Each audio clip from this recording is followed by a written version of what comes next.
Et le fait que ça englobe plein de canaux, en fait, peu importe votre entreprise, peu importe votre activité, vous êtes quasiment sûr à un moment de pouvoir toucher vos prospects.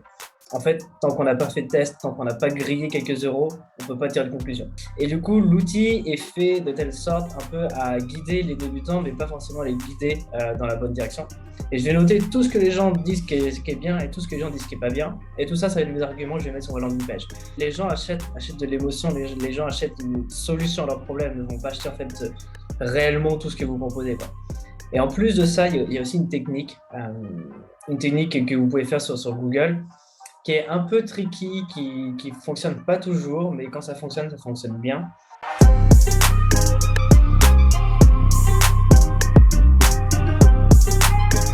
Bonjour à tous et bienvenue dans ce nouvel épisode du Lead Club. Donc aujourd'hui, j'ai le plaisir d'accueillir Victor Philippe. Victor, bonjour. Yes, bonjour, ça va? Très bien, et toi? Ça va, nickel. Donc ici, Victor est spécialisé en Google Ads et je pense que je te présenterai pas mieux que toi-même. Donc je te laisse te présenter rapidement ce que tu fais, qui tu es, et ton parcours brièvement pour que les gens puissent te connaître. Yes, que pas de souci. Alors moi, du coup, c'est Victor Philippe. Je vais parler que du parcours professionnel. Ça va faire à peu près 7 ans que je suis dans le web marketing. J'ai commencé, comme beaucoup de personnes, par le dropshipping, qui est, je pense, une très, très bonne école pour apprendre les bases de tout, le web marketing. Et après, j'ai eu la chance de travailler chez Google en tant qu'account manager pendant 2 ans. Et depuis 2 ans, j'ai quitté mon taf là-bas pour me mettre à mon compte. Donc, je suis freelance Google Ads, aussi formateur et coach. Et du coup, voilà, mon expertise, c'est vraiment le Google Ads, et ce qui gravite un peu autour, bien entendu, donc la création de sites, landing page, etc. Puis toute la partie tracking. D'accord. Pour les deux, trois personnes qui nous suivent, qui ne connaissent pas encore Google Ads, si tu peux présenter ça brièvement, c'est quoi, comment ça fonctionne? OK. Bah, alors, Google Ads, du coup, c'est le nom de la régie publicitaire de Google. Cette régie publicitaire, elle va englober plusieurs choses que vous voyez tous les jours, c'est sûr et certain. Ça va être de la pub sur le moteur de recherche. Donc, en fait, quand vous faites des recherches sur Internet, si vous n'utilisez pas le bloqueur publicité, les premiers liens, c'est de la pub. Beaucoup de personnes ne les voient pas forcément, mais c'est de la pub. Sinon, ça va être aussi de la pub sur YouTube. Donc, ça, vous savez, tous les 5 secondes de ces vidéos qu'on ne peut pas passer, c'est aussi ça, Google Ads. Et finalement, il va y avoir aussi une partie de display. Le display, c'est tout ce qui va être bannière sur les sites. Ça, pareil, on en voit tous les jours, on ne fait plus trop gaffe, mais ça fait partie de Google. Google Ads, c'est aussi plus d'autres choses. On peut faire de la pub sur Google Maps, on peut faire de la pub sur Gmail, etc. Même si ce n'est pas forcément les canaux les plus utilisés. Mais tout ça pour dire que Google Ads, du coup, c'est un super outil et surtout un outil qui va toucher énormément de personnes parce que c'est Google. Et Google touche quasiment tout le monde aujourd'hui. Ouais, en termes de base de données, je ne pense pas qu'on puisse faire mieux. Ici, pour les entreprises, pourquoi elles devraient faire appel à Google Ads? Parce que c'est généralement reconnu comme quelque chose d'assez commun en B2C, mais en B2B, c'est parfois les gens ont une mauvaise image de Google Ads. Donc pour toi, pourquoi elles devraient y faire appel? Ouais, bah, en fait, Google Ads, comme j'ai dit juste avant que Google Ads, c'est une régie publicitaire, mais qui englobe plein de canaux. Et le fait que ça englobe plein de canaux, en fait, peu importe votre entreprise, peu importe votre activité, vous êtes quasiment sûr à un moment de pouvoir toucher vos prospects. Que ce soit à travers de YouTube, soit à travers de recherches spécifiques sur Google, soit à travers du display, ou même des annonces Gmail, des choses comme ça. Il y a toujours moyen de toucher vos prospects. Donc, en fait, même si vous êtes dans un B2B ultra niché, ultra spécifique, je pense qu'il y a quand même moyen de se faire une petite place, un peu de business sur Google. Et après, l'avantage de Google, donc, ça englobe plusieurs choses, mais on va dire le cœur de Google, ça reste le moteur de recherche. Donc, se positionner en fait sur Google qu'on connaît tous. Et en fait, on peut se positionner sur des requêtes très précises. Et même en B2B, on va avoir en fait des personnes, des employés de nos prospects qui vont faire des recherches sur nos services, nos produits. Et du coup, à nous de répondre à leurs questions en leur présentant de la publicité. Donc, Google, pour moi, on va dire que pour toute entreprise qui a un budget publicitaire et qui veut de la croissance, pour moi, c'est un outil à prendre en main à un moment. D'accord. Et un des avantages qui est vraiment non négligeable, c'est le côté dans la psychologie, c'est-à-dire que quand tu es sur Facebook, on sait que tu vas cibler quelqu'un parce qu'il est intéressé par un service qui se rapproche de toi. Ici, Google, c'est lui qui vient à toi. Donc, même en termes de lead, c'est des prospects, on va dire, un peu plus chauds qui ont déjà manifesté de l'intérêt pour un service, pour ton service ou pour ton produit. Donc, en termes d'avantages, c'est non négligeable par rapport aux autres réseaux sociaux. Ouais, c'est ça. Moi, j'aime bien dire avec mes clients qu'on n'est pas là pour faire de la pub, on n'est pas là pour vendre, on est là pour répondre à des questions. Parce qu'en fait, les gens, ils vont faire des recherches sur Google et nous, on va leur apporter une réponse. Alors, certes, la réponse, parfois, ça va être un service, ça va être un produit, ça va être des choses qu'ils vont devoir payer, mais ils ont fait des recherches pour ça. Quelqu'un qui va taper Air Max, taille 34, enfin taille 40 hommes, il veut tomber sur ces pompes et il veut les acheter. Et nous, c'est à nous, du coup, de répondre au mieux au travers d'une annonce à cette question et du coup, au mieux, après, à travers une offre, un service, un produit, etc. Ouais, voilà, je pense qu'avec cette phrase, tu as tout résumé. Et pour entrer un peu dans le vif du sujet, voilà, moi, je suis un entrepreneur, je suis convaincu, j'ai envie de faire ça. J'ai envie de faire appel à Google Ads. Pour toi, quels résultats je pourrais espérer et surtout quel coût? Alors ça, c'est la question, on va dire, facile et la question impossible à répondre, parce que ça va vraiment dépendre de ton activité, ça va vraiment dépendre de ce que tu fais. Il va y avoir par exemple une grande différence entre une startup, on va dire, très nouvelle, qui va proposer un service que personne connaît, et quelqu'un qui a un business très classique, comme par exemple un serrurier. Donc ça va être très différent. Après, il y a quand même une petite nuance. Pour moi, si tu as un business, on va dire, où le business model est vérifié, on va prendre l'exemple d'un artisan. Un artisan qui installe des clôtures, par exemple, on sait que voilà, c'est quelque chose qui fonctionne, que les gens ont besoin de clôtures. Si à ce moment-là, tu as un bon site et que tu fais de la bonne pub, c'est-à-dire que tu vas te positionner sur des bons mots-clés, tu vas avoir un bon positionnement, une bonne offre par rapport à tes concurrents, normalement, on va dire au bout des premières heures, voire des premiers jours de publicité, tu vas avoir des retours parce que tu réponds clairement aux questions. Après, si tu es dans des domaines, on va dire, plus, un peu moins connu, un peu plus excentrique ou alors plus difficile, des fois en B2B, des choses comme ça. En effet, là, tu vas peut-être devoir tester plusieurs offres, plusieurs messages publicitaires, plusieurs landing pages, et ça va peut-être prendre un peu plus de temps.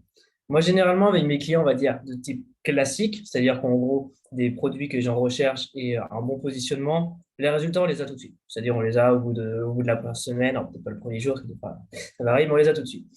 Avec d'autres clients, on va dire, qui sont dans des domaines plus difficiles ou parfois du B2B très niché sur de choses, on va avoir des résultats au bout entre 1 et 2 mois, en sachant que pendant cette période-là, on va tester plusieurs mots-clés, plusieurs landing pages, plusieurs façons de mettre en avant nos produits, etc. Voilà, c'est cette période de test. Mais généralement, on va dire, en gros, pour faire très très large, entre 1 jour et 2 mois pour avoir des résultats, en sachant qu'il y a des nuances et ça dépend, c'est des nuances qui vont être liées à ton activité.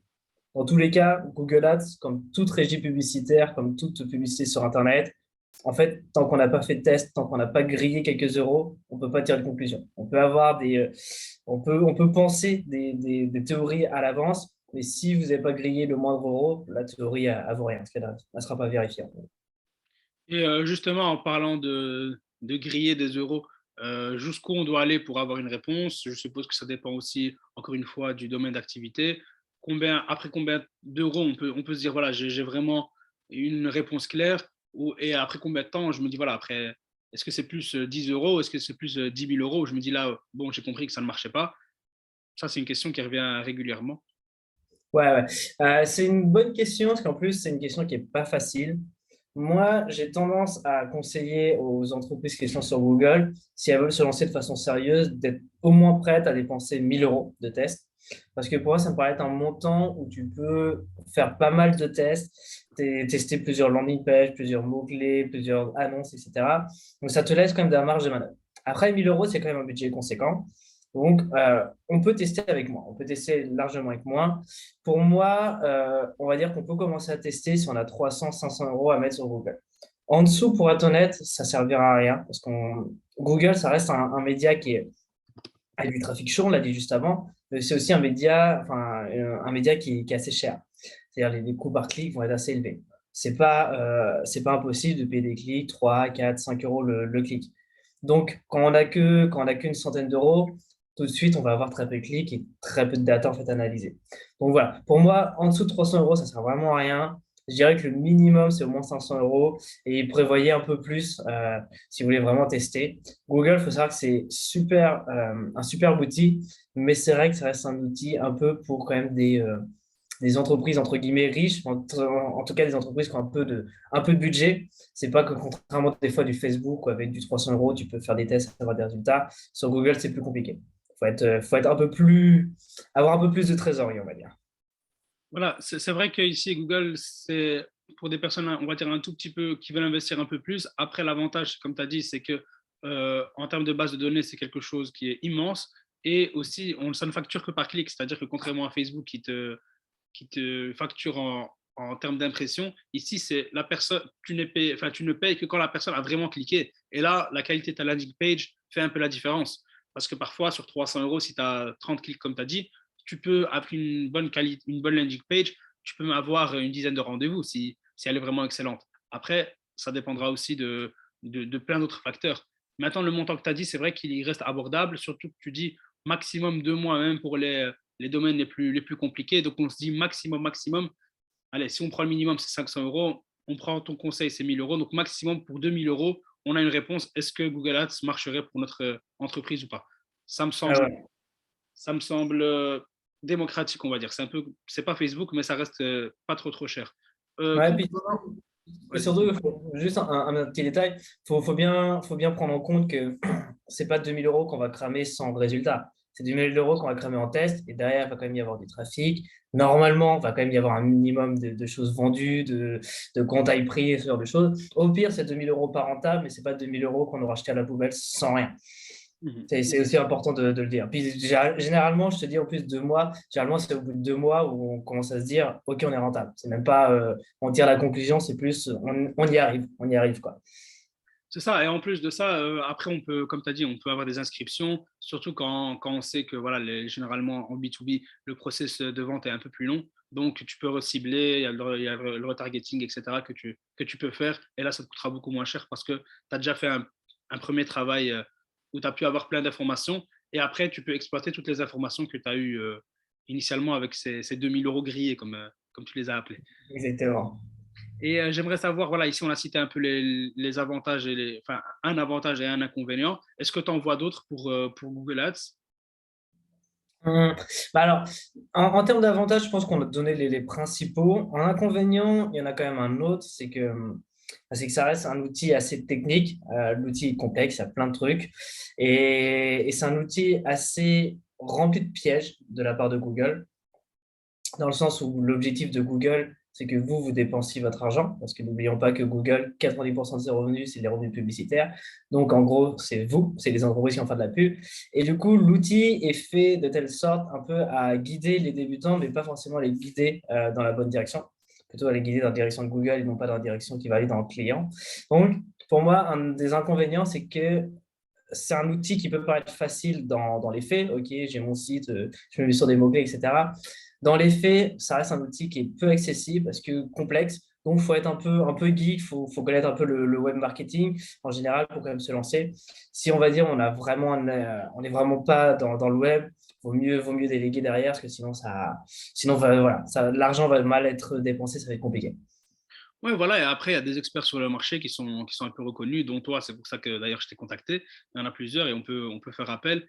Et ça reste des prix qui ne sont pas très excessifs par rapport au rendement que l'on obtient sur Google. Donc, ça Oui, oui, ça vaut la peine. il peut y avoir un bon retour d'investissement. C'est ça. Et ici, pour rentrer dans le vif du sujet et prendre des exemples concrets, il y a plusieurs personnes qui nous regardent. Généralement, c'est des PME. En tant que PME, pour toi, est-ce que tu pourrais me donner des conseils sur comment approcher Google Ads? Ouais, alors on va dire que on va essayer de faire un peu des catégories. On va dire que vous êtes une PME classique. Ce que j'entends par classique, c'est-à-dire que c'est une activité que tout le monde va connaître. Ça peut aller de l'artisan, ça peut aller de l'entreprise, je sais pas, qui va proposer d'imprimer des choses, ce genre de choses. Donc, une entreprise classique. Là, à ce moment-là, pour faire de la pub, ça va être entre guillemets assez simple. En gros, soit vous avez un site, soit vous allez devoir faire un site. Et un site qui est. Alors, ça, c'est aussi une grande nuance. Un site qui est fait pour convertir et non pas un site qui est fait pour présenter. Ça, c'est beaucoup d'erreurs que vont faire les entreprises de faire des sites vitrines. Mais en fait, c'est des sites qui sont très ennuyants et qui ne donnent pas forcément envie d'acheter, qui sont juste là à présenter de façon très sommaire le site. Donc, un site qui est vraiment fait pour la vente, pour la conversion, en tout cas pour la prise de contact. Et après, mes recommandations, ça va être en fait de faire ça de façon logique. C'est-à-dire que si vous êtes quelqu'un, je vais reprendre l'exemple de l'artisan qui pose des clôtures, vous allez vous dire, les gens qui vont faire des recherches par rapport à mon activité vont taper des recherches sur Google de type artisan clôture, pose clôture, devis clôture, ce genre de choses. Et là, vous allez en fait tout simplement créer des annonces publicitaires en vous positionnant sur ces mots-clés précis. Ça, c'est, on va dire, le plus simple. Derrière, ce qu'il faudra faire, ça dépendra un peu du secteur. Certains secteurs, c'est bien d'être en manuel, c'est-à-dire de vraiment gérer toutes les enchères. D'autres secteurs, c'est bien d'être en automatique. Je vous passe un peu les détails, mais en gros, c'est comme ça qu'il fonctionne. Sur Google, on paye au clic et on a le choix, en gros, de soit gérer tout manuellement, donc gérer vraiment nos coûts par clic, soit de laisser la machine gérer, c'est-à-dire l'intelligence artificielle de Google. Pour vraiment des débutants, j'aurais tendance à dire de partir sur l'intelligence artificielle parce que c'est là en fait où vous allez avoir des résultats facilement et la machine fera mieux que vous parce que vous n'êtes pas expert. Mais il y a certains domaines particuliers qu'il faut connaître, notamment des domaines liés à l'urgence, où là, en fait, il y a tellement de concurrence que les coûts sont énormes et il vaut mieux être en manuel. Je pense notamment à tout ce qui va être des serruriers, des plombiers, des choses comme ça. Mais ça reste, on va dire, quelques secteurs nichés. Sinon, le plus simple pour vous, c'est faites des annonces, on va dire, très logiques par rapport à votre activité, ayez un bon site et du coup, derrière, faites confiance à Google avec l'intelligence artificielle. Alors après, petit point, cette partie-là, au niveau de l'intelligence artificielle, ça demande de mettre en place un tracking sur le site, c'est-à-dire en gros ce qu'on appelle un suivi de conversion. Donc en gros, c'est tout simplement pouvoir savoir si on a eu des contacts, si on a eu des ventes, si on a eu des devis, ce genre de choses. Et c'est important de mettre ça en place en fait pour nourrir les algorithmes et vous aussi pour tout simplement calculer votre retour sur investissement. D'accord. Et quand tu dis faire un site pour convertir, c'est-à-dire que je ne dois pas présenter ou justement je présente de manière succincte, mais diriger vers un objectif de conversion et avoir les idées claires. C'est plus je vais répondre à des problématiques, je vais répondre à des problématiques de mes prospects, ou alors je vais mettre en avant des arguments, mais des arguments qui sont plus de type émotionnel. Généralement, par exemple, alors est-ce que j'ai un exemple à te donner concret que j'ai pu faire il n'y avait pas longtemps? Ouais, par exemple, je travaille avec un logisticien. Et il avait, on va dire, une page assez classique qui présentait les offres, etc. Et c'était très factuel, c'est-à-dire ça présentait voilà, les quantités qu'il pouvait gérer par client, où il pouvait expédier, etc. Et au final, c'était très, très factuel. On a retravaillé la landing page en mettant plus d'émotion. C'est-à-dire qu'au lieu de présenter toute cette partie factuelle qui, au final, on s'en fout un peu, on était plus parti sur, en fait, à quoi répond comme problématique un logisticien? Il répond à la problématique de gagner du temps, de livrer sans problème, d'une intégration facile sur son site, ce genre de choses. Et en fait, on va plutôt mettre tous ces arguments-là sur la landing page plutôt que mettre des arguments très dans le descriptif. Et ça, c'est un travail moi, que je fais souvent avec mes clients, qui est un travail qui prend du temps. En gros, ce que je vais faire, c'est que dès que j'ai un nouveau client, je vais regarder déjà tous les sites des concurrents pour voir leurs arguments. Et après, je vais aller voir en fait tous les avis que je peux trouver sur le secteur. Donc, que ce soit des avis au niveau des concurrents, soit des avis sur peut-être même des produits sur Amazon, des choses comme ça. Et je vais noter tout ce que les gens disent qui est bien et tout ce que les gens disent qui est pas bien. Et tout ça, ça va être mes arguments que je vais mettre sur ma landing page.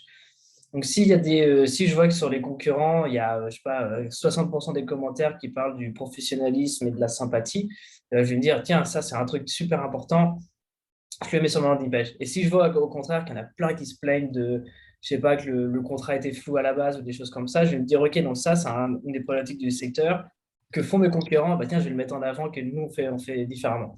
Donc, vraiment se renseigner, c'est ça, en fait, pour moi, un bon site. C'est pas un site qui va nous présenter de façon ennuyante le produit et le service, comme en fait tout le monde fait, mais vraiment, enfin, un site où on se dit, OK, la personne qui a besoin de mon service, et ben, en fait, comment dire, je vais susciter son intérêt et même plus, je vais susciter des émotions fortes chez elle, ce qui va faire qu'en fait, elle va plutôt faire une demande de devis chez moi plutôt que chez le concurrent.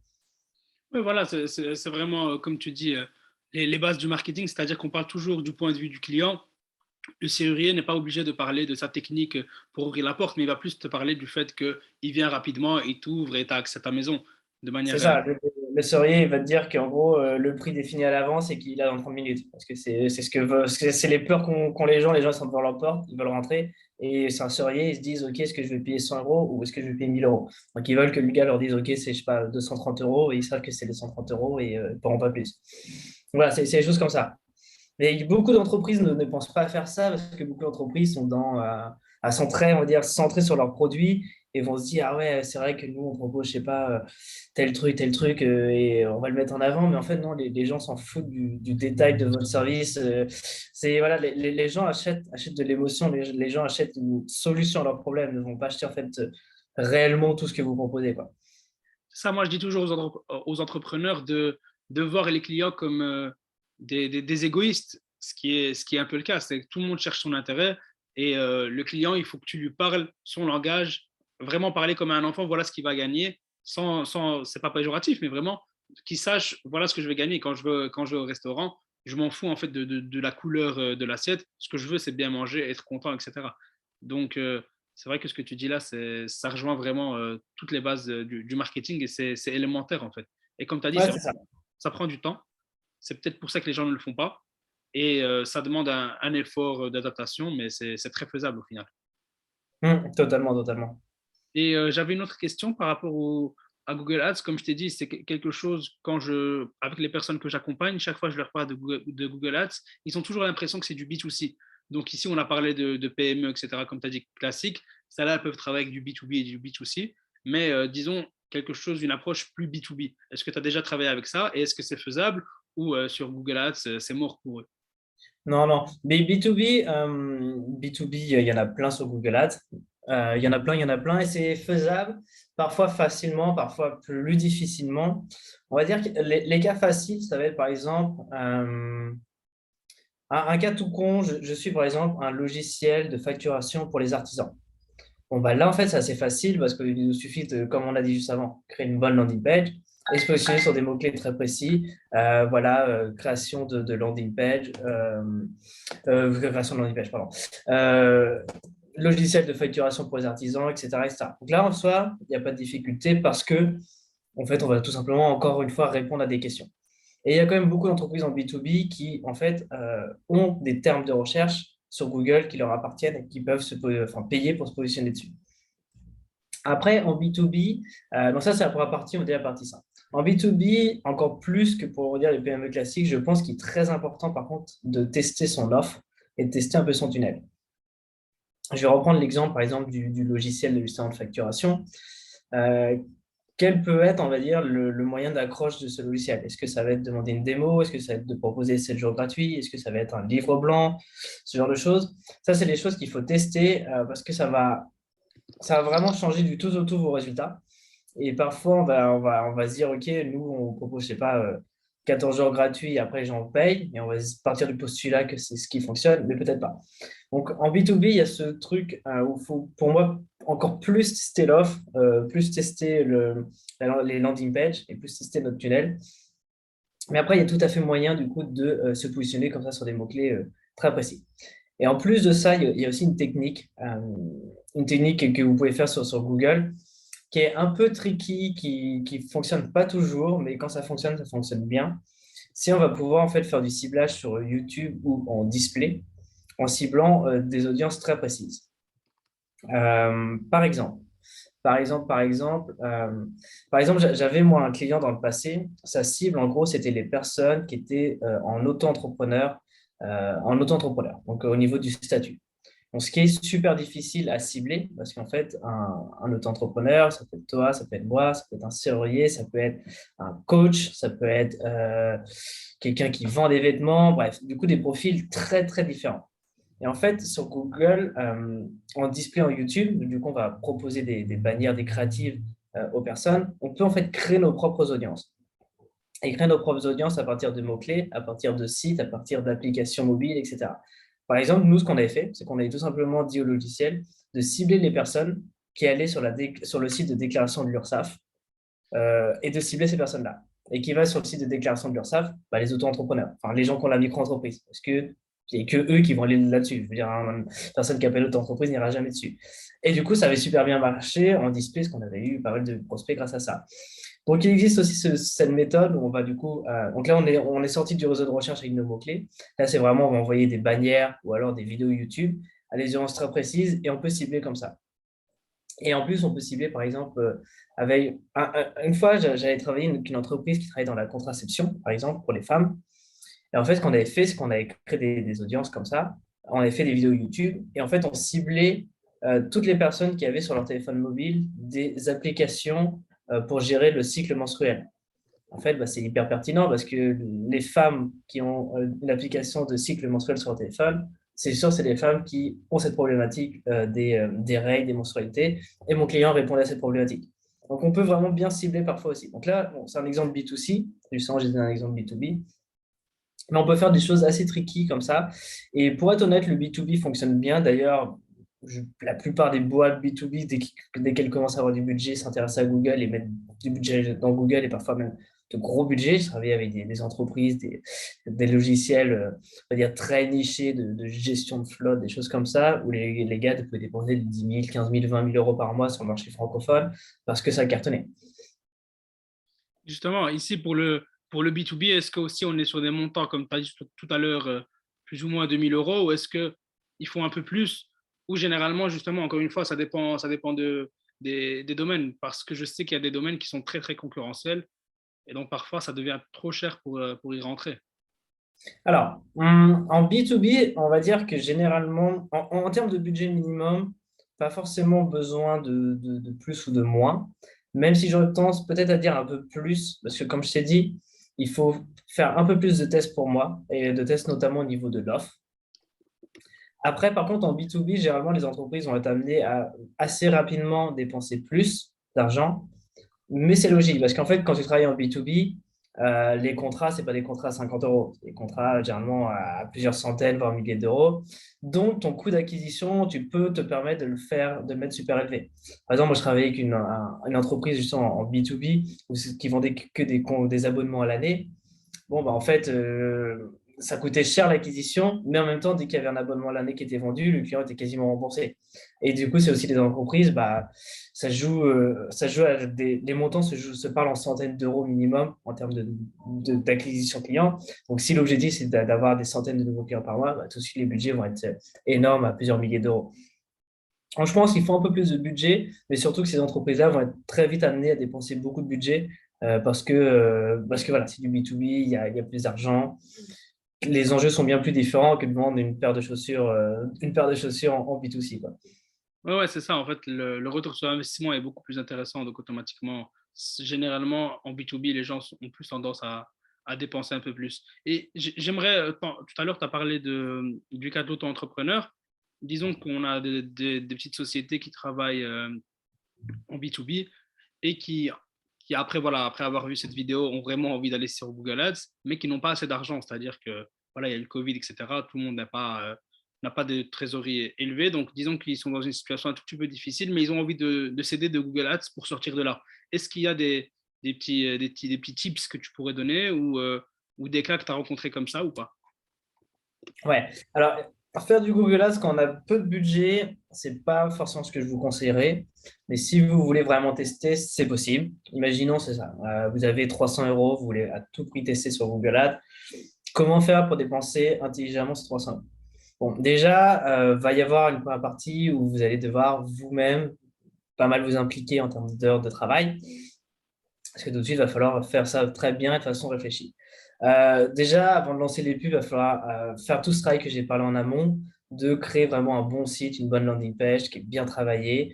Pourquoi pas même utiliser, ça c'est des choses qui sont vraiment assez cool, ce qu'on appelle des landing pages dynamiques. Alors, pour vous expliquer, c'est par exemple, imaginons voilà, par exemple, une tasse de café. Je vends des tasses de café. Une tasse de café, ça peut avoir plusieurs noms. Ça peut avoir comme nom tasse de café, ça peut avoir comme nom un mug, des choses comme ça. Et ben, en fait, ce qu'on va faire, c'est qu'on va faire une landing page où, en fait, si la personne tape mug, achat mug sur le site, le titre, ça va être enfin, mug personnalisé. Et si la personne tape tasse de café personnalisée, ça va être tasse de café. Donc, en fait, les titres changent en fonction des recherches des personnes. Donc, ça, déjà, c'est des choses qui peuvent être mises en place pour vraiment améliorer voilà, la pertinence, etc.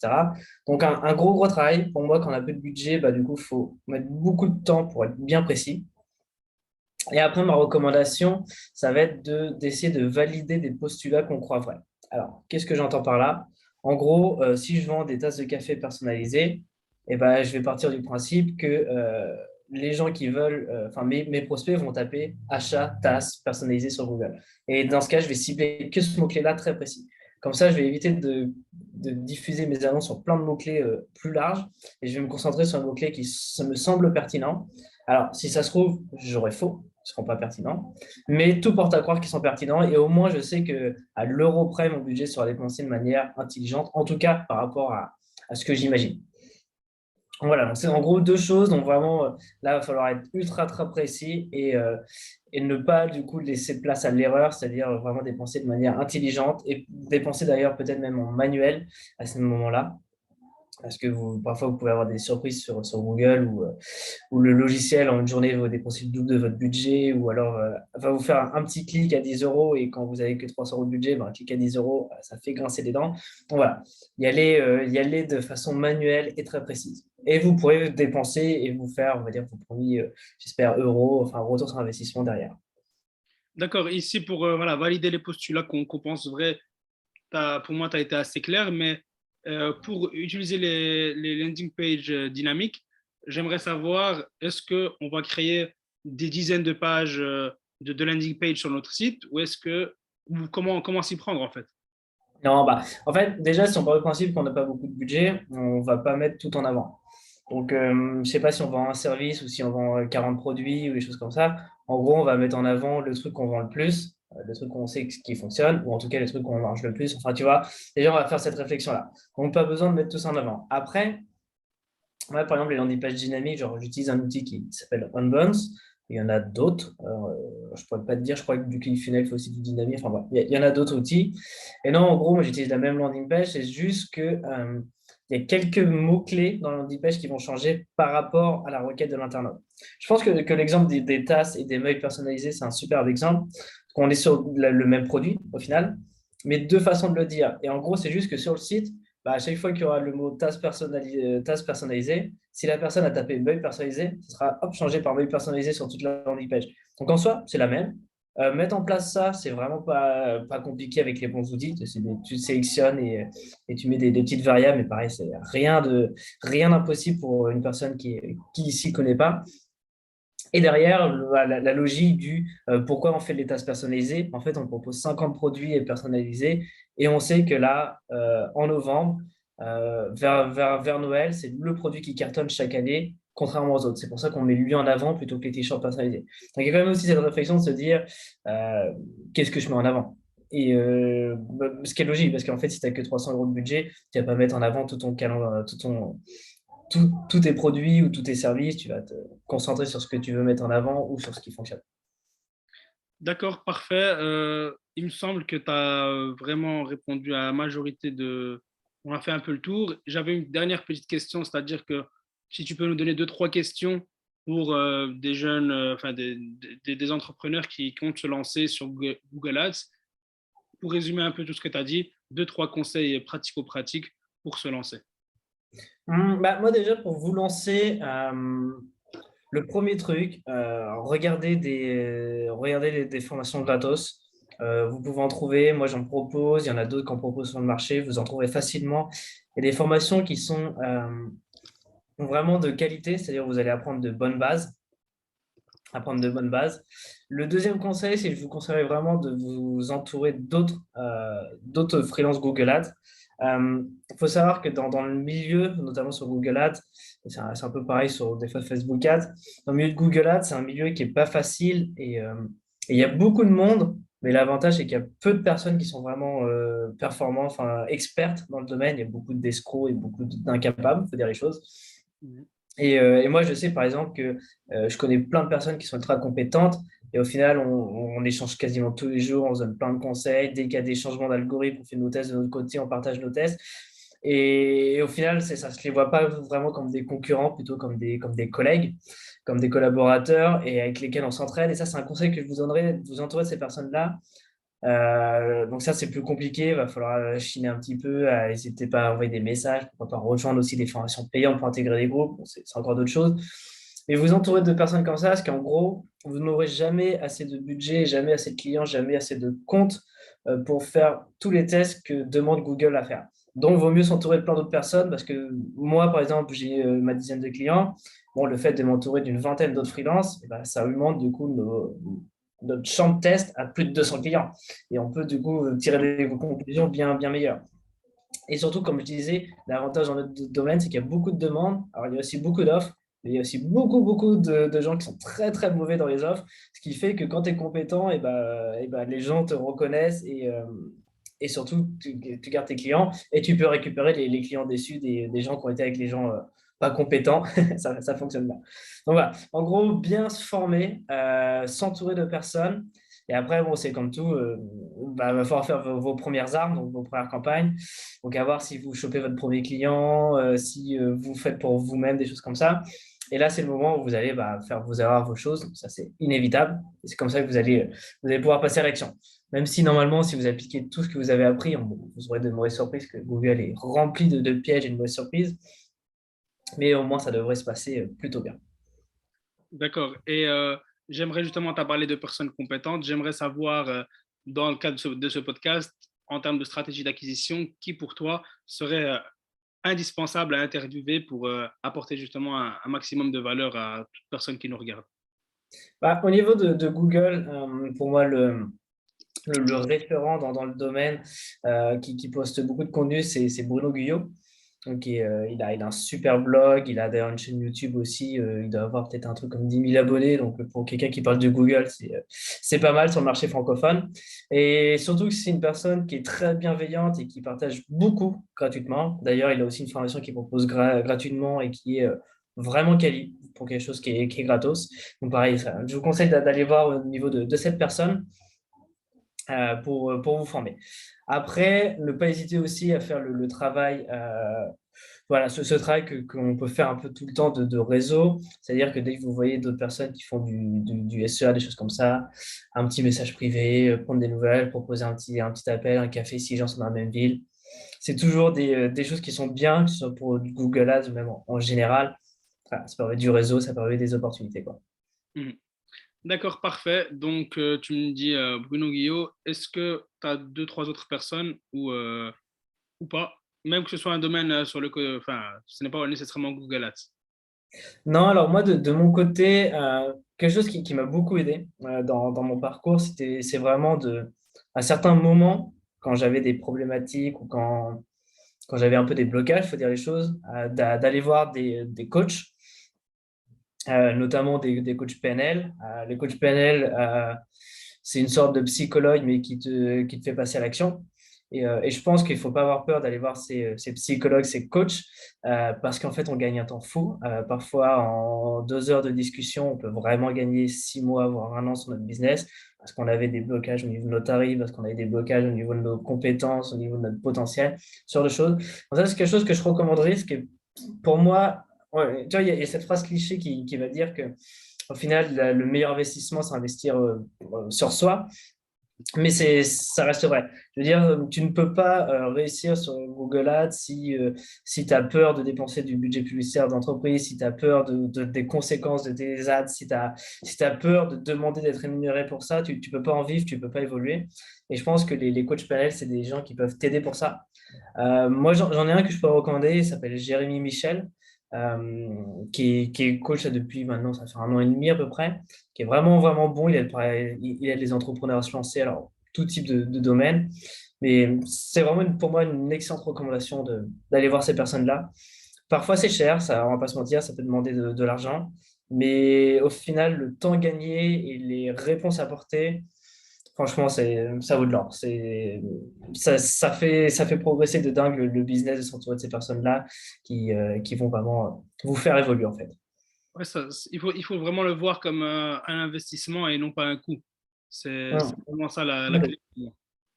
C'est ça, c'est ça. Et puis voilà, comme je dis, c'est cliché, mais c'est investir sur soi. Et je veux dire, par exemple, moi, je sais que c'était une problématique que j'avais un peu au début, où ce côté où j'avais peur de mettre des tarifs élevés ou alors des fois dépenser des grosses sommes quand les clients me disaient, OK, let's go, on augmente les budgets par deux, par trois. Ouais, ça me faisait un peu peur, etc. J'avais peur des responsabilités.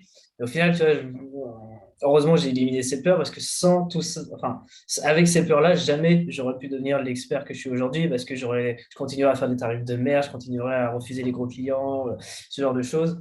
Et on ne peut pas avancer. Et ça, j'ai pu avancer en prenant je m'étais accompagné de coachs à l'époque Et en fait, voilà, en 2 semaines, ils vont te permettre de débloquer des problématiques que tu aurais peut-être toi-même débloqué en 6 mois, un an, voire peut-être jamais, hein. Il y a des gens qui restent bloqués à vie dans des problèmes d'émotion. C'est assez horrible. D'accord, parfait. Merci beaucoup. Une dernière question, c'est pour les gens qui nous regardent et qui veulent te contacter, où est-ce qu'ils peuvent te trouver? Alors moi, principalement sur LinkedIn, Victor Philippe, c'est là où je vais être le plus réactif. Sinon, on peut aussi me contacter par email. Mon email, c'est contact@victor-philippe.com. Mais LinkedIn, ça reste le mieux. Je poste de temps en temps en plus des petits trucs sur Google Ads, donc ce sera le moyen de choper quelques petites informations. Et voilà, et j'ai pas mal de ressources aussi sur mon profil, des petits books gratuits, des petites formations. Donc ne pas hésiter aussi à regarder tout ça. Ouais, voilà, Victor apporte vraiment beaucoup de valeur, donc n'hésitez vraiment pas à les suivre, la rajouter sur LinkedIn et regarder tout le contenu qu'il offre. En tout cas, merci beaucoup, ça m'a vraiment fait plaisir et je pense qu'on a beaucoup appris avec toi. Et je te dis à très bientôt. Alors, à mon avis, on se recontactera pour un autre épisode. Merci à toi et à très bientôt. Ciao, ciao.